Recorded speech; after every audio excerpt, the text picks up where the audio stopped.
അമ്മ എപ്പോഴും പറയും ഇതുപോലൊരു അപ്പനെ കിട്ടാൻ പുണ്യം ചെയ്യണമെന്ന്. ശരിയാ, എൻ്റെ ചേച്ചിയുടെയും ഏത് ആഗ്രഹങ്ങളും വാശികളും ഒരു മടി കൂടെ നടത്തിവരും. എൻ്റെ വീട്ടിൽ ചേച്ചി അമ്മമ്മോളും ഞാൻ അപ്പമോളാണ്. ഞാൻ ഒരു കാര്യം പറയട്ടെ, എൻ്റെ അപ്പനെ ഇതുവരെ അങ്ങനെ അധികം തള്ളിയിട്ടില്ല. അപ്പം നിങ്ങൾ വിചാരിക്കും ഞാൻ അത്ര നല്ല കുട്ടിയായതുകൊണ്ടാണെന്ന്. പക്ഷെ അല്ല. അപ്പം എന്നെ തല്ലാൻ വേണ്ടി വടിയെടുത്ത് വന്നാൽ ഞാൻ ആ മുഖത്തേക്ക് നോക്കിയൊന്ന് ചിരിക്കും. ആ ചിരിക്കില്ല അപ്പം വീഴും. വീഴുന്ന് പറഞ്ഞാൽ താഴെ വീഴുന്നല്ല കേട്ടോ. ഞാൻ ചിരിച്ചാൽ കൂടെ എൻ്റെ അപ്പനും ചിരിക്കും. നിങ്ങളിത് ആരെങ്കിലും വിശ്വസിക്കുന്നത് കേട്ടാ, പക്ഷെ ഇതൊരു സത്യമാണ്. അത്ര ഉള്ളൂടെ നമ്മുടെ അപ്പന്മാര് എന്ത് തെറ്റായാലും ഈ ഭൂമിയിൽ നമ്മുടെ അപ്പനും അമ്മയും എല്ലാം ക്ഷമിക്കും.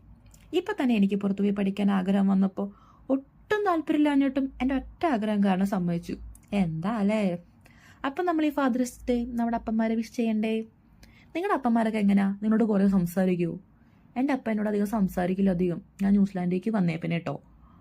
ആഴ്ചയിൽ 1-2 തവണ സംസാരിക്കും. ആ ഫോൺ കോൾ കൂടി വന്നാൽ 30 സെക്കൻഡ് തൊട്ട് 2 മിനിറ്റ് വരെ ഉണ്ടാവുള്ളൂ. അപ്പം നിങ്ങൾ വിചാരിക്കും ഞങ്ങൾ തമ്മിൽ എന്തോ പ്രശ്നമുണ്ടെന്ന്. ബട്ട് ഞങ്ങൾ തമ്മിലൊരു കുഴപ്പമില്ല. അപ്പന് ഫോണിൽ കൂടെ സംസാരിക്കാൻ അധികം താല്പര്യമില്ല. അതാണ് കാരണം, വേറെ ഒന്നല്ല. അമ്മ വിളിക്കുമ്പോൾ ചിലപ്പോൾ തൊട്ടടുത്തിരുന്ന് ഞാനും അമ്മയും സംസാരിക്കുന്നത് മുഴുവൻ ഇരുന്ന് കേൾക്കും. പക്ഷെ എന്നോട് സംസാരിക്കില്ല. എന്താ അല്ലേ? ഭയങ്കര സ്നേഹ. അപ്പനെ പോലെ സ്നേഹിക്കാനാണ് അമ്മ പറയാറുള്ളത്. ഒട്ടും പ്രകടിപ്പിക്കില്ലെങ്കിലും അങ്ങേര് അഭിനയിക്കാറില്ല അത്ര.